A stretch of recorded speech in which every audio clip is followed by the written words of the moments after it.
What up, guys? This is Corey on Carnivore here again. I'm just out here, enjoying this beautiful sunny day here in Huntington Beach, California. Grounding again. Grounding is important, guys. I strongly suggest you do it. So one thing I wanted to bring out, when you're changing your lifestyle, going against the status quo, the grain, the matrix for that matter, I know this is a carnivore channel, but still it has to do with holistic health and wellness. You're going to get people acting weird and strange to you, acting different, basically. They're going to, try to, maybe gaslight you a little bit here and there, make little subtle, subliminal, snarky comments and condescending remarks and shit like that. Try to guilt trip you, You got to beat them at their own game, like Sun Tzu's Art of War. Never interfere with an enemy while they're in the process of destroying themselves.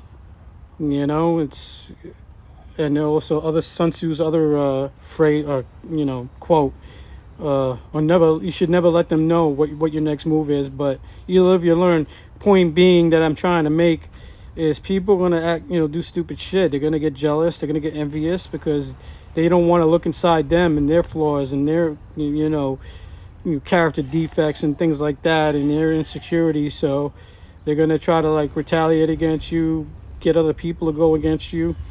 I'm noticing little things here and there. I'm not going to say too much, but I just keep my mouth shut. Unless if I feel I need to say nothing, regardless if it's worth picking or choosing that fight, I'll say it. I mean, I have no filter. A lot of people notice about me. I tell it like it is, If that makes me a bad person or makes me arrogant or narcissistic myself, well, then so fucking be it. At least I know how to use it to my advantage. Like this book right. They're going to try to do that too. They're going to try to flip the script on you and make you look like the flat-out narcissist or the evil one. But this book right here teaches you how to, block all that negative energy, anybody in your life, anybody that's trying to be a narcissist. They don't have to necessarily be a flat-out narc.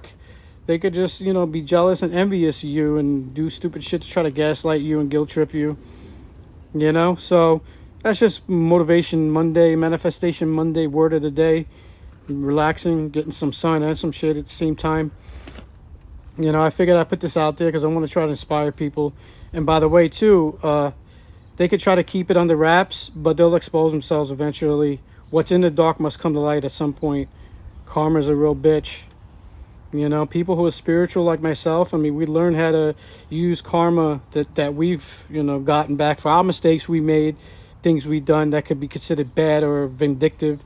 We know how to use it, as a learning experience and to our advantage, Doesn't mean I fucking know it all, things like that. Doesn't mean shit. Anybody can learn this stuff, So people watching think like, oh, this guy thinks he knows it all. He must be the narc. Well, that's just haterade type shit right there, dude. Whoever the fuck you are, whatever the fuck you identify as, So come at me with that heretic shit, conspiracy nut shit. Excuse me, I know I'm going off with the F-bombs, but I got to tell it like it is. So, and I don't want to get it too much away from the whole carnivore stuff. So that's why I'm trying to focus more on my carnivore meals and the diet. But this has to do with that. It's interrelated. So I figured I'd share this with you guys. You're going to get a lot of haters. You're going to get a lot of people doing funny, stupid shit. You can't let it make it, you stand up for yourself. If you figure you have to say something and call them out, do it. But be careful about it. Because, I just figured I'd put that out there. This is Corey on Carnivore. I'm out. Have a wonderful day, guys. I'm out. Peace.